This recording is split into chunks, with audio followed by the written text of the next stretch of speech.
welcome to Folklore Unlocked. I'm Austin, and like always, I'm joined by Ethan. Yep, hello again, everyone.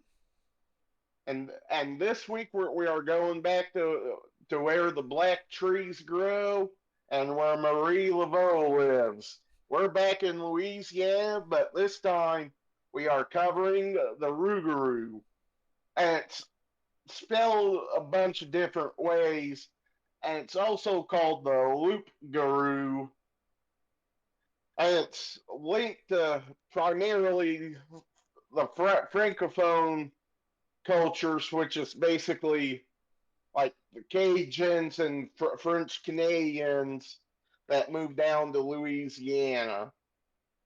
And it's a large, muscular creature that resembles a werewolf with charcoal or black fur, eyes that glow in the dark, with long, sharp teeth and claws similar to that of a werewolf. And it might have a human like head or face and a short snout. And it's also nicknamed Louisiana's werewolf or the Cajun werewolf. And Rougarou legends have been passed down by French settlers to Louisiana, which was called New France for generations, or French Canadian immigrants centuries ago. Cajun legends state that the Rougarou prowls the swamps of Acadiana, Greater New Orleans, sugarcane fields, and the woodlands of Louisiana. And it's often used to inspire fear and obedience into Cajun children by adults. So you could also think of the Rougarou as a Cajun boogeyman of sorts. And it's often described as having a human body and the head of a wolf or dog. So it's also similar to that of a dog man, which is also similar to a werewolf. There's a bunch of dog wolf human hybrids out here in the cryptid verse. So yeah. It's Man Wolf. And in other legends, and this is probably the most, I don't know, common, most famous depiction of the Rougarou, it will hunt down Catholics who do not follow the rules of Lent and kill them. And similar versions state that a person could become a Rougarou by breaking the rules of Lent 7 years in a row. So it's also kind of a Catholic werewolf slash boogeyman legend. And another version states that a person is under a blood sucking Rougarou curse that lasts 101 days, with it transferring from person to person when the Rougarou draws another human's blood.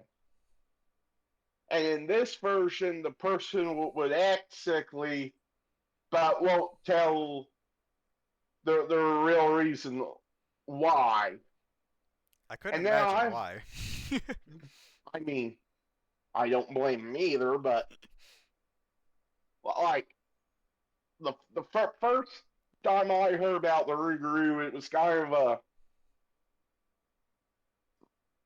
a version that mixes the person could become a Rougarou by breaking Lent 7 years in a row, combined with the curse that saying that it lasts 101 days, with them being able to transfer it. So, And I just want and I just want to advocate for myself. If there's any Rougarou watching, I try my best during Lent. I try my best. Yeah, yeah, same here.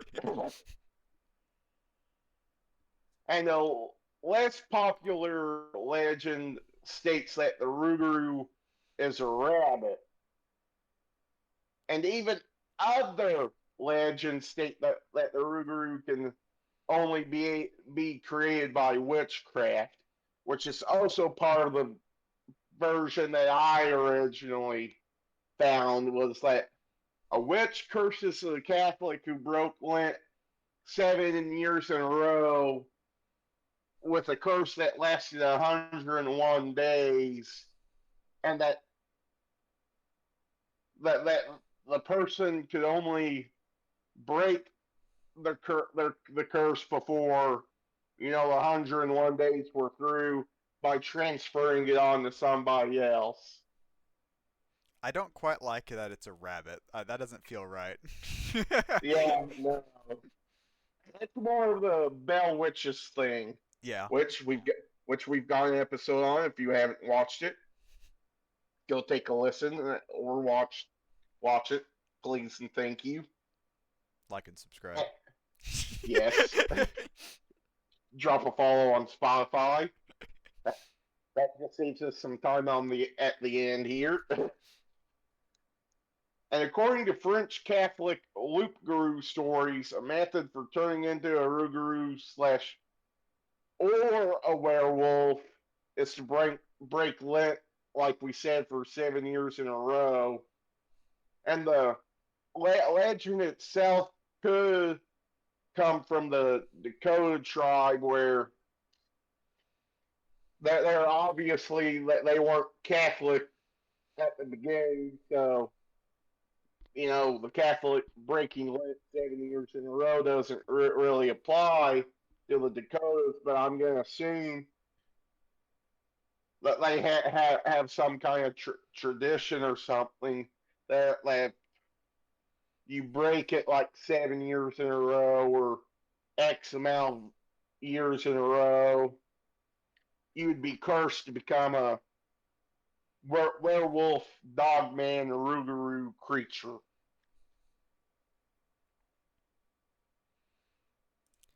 And then if we go back, kind of how we were talking about French Catholics and whatnot, but medieval France in the 16th century, they would regularly blame various crimes on the loup-garou, which is the rougarou in France, and things that might happen that people might blame on the rougarou would be a house getting ransacked during the night, or a child disappearing from the village without a trace. Just a few of the different things that could, because apparently that happened a lot.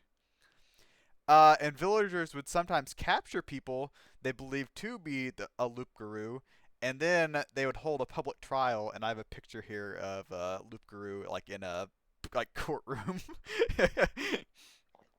Which trials?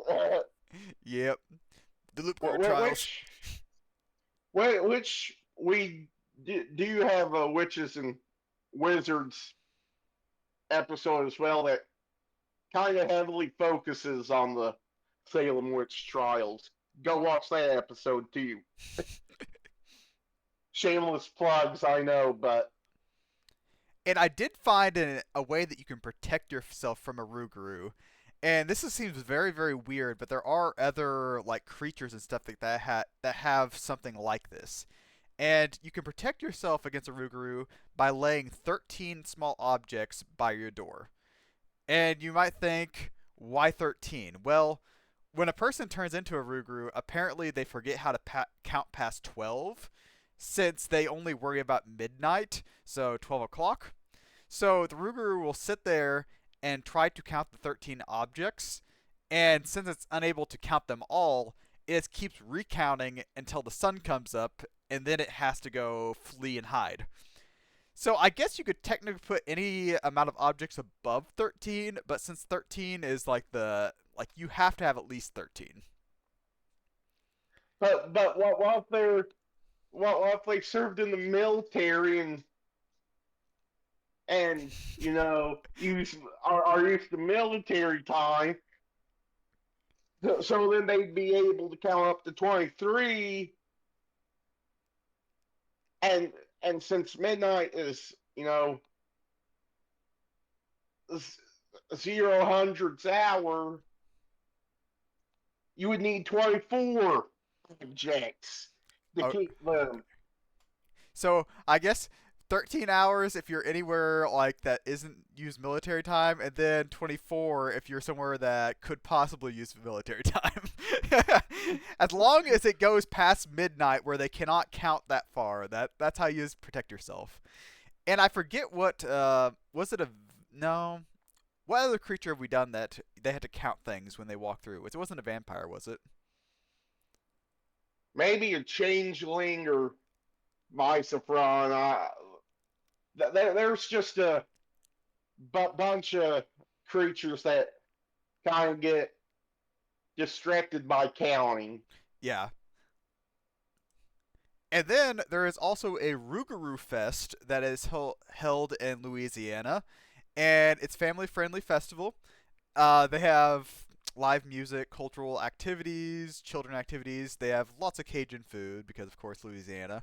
And then they have the Rougarou Parade. They have, and then all proceeds go to the South Louisiana Wetlands Discovery Center. So it's pretty nice.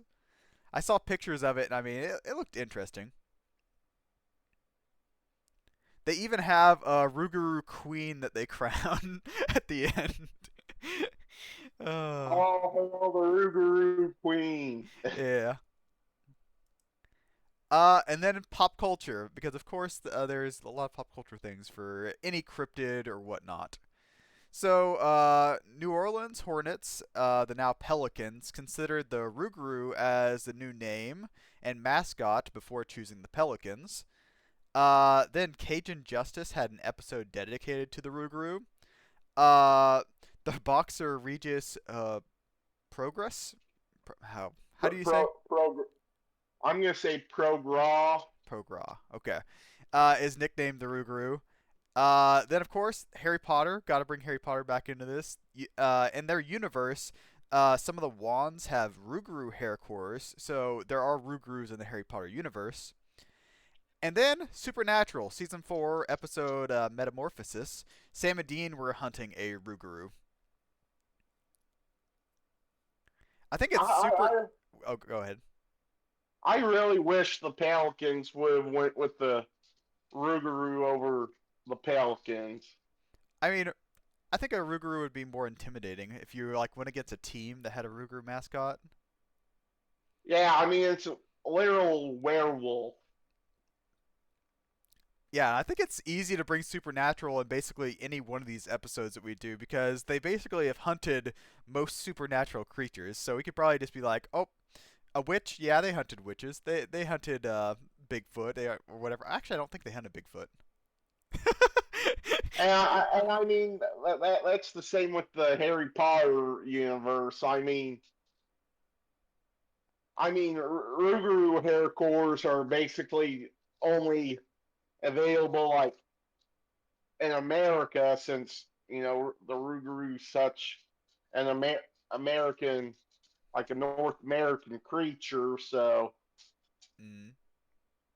and our thoughts, I think the Rougarou is an interesting story, but nothing more than kind of a Cajun or Catholic boogeyman story to make kids follow the rules of Lent.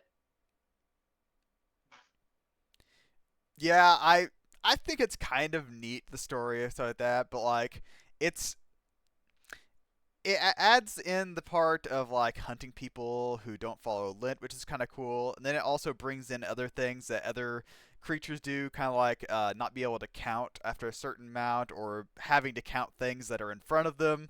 So I mean, those are kind of cool.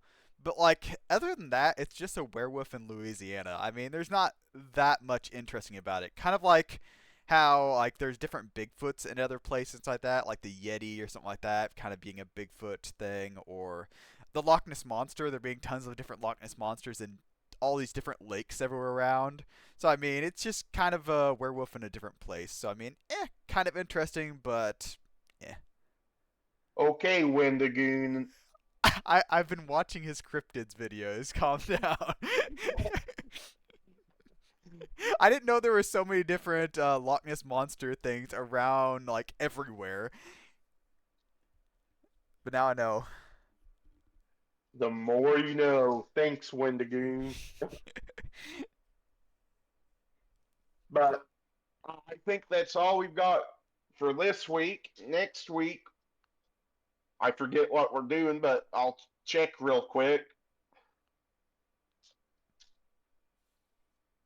We are going to Utah again to check out a mysterious monolith that people do not know how it got there.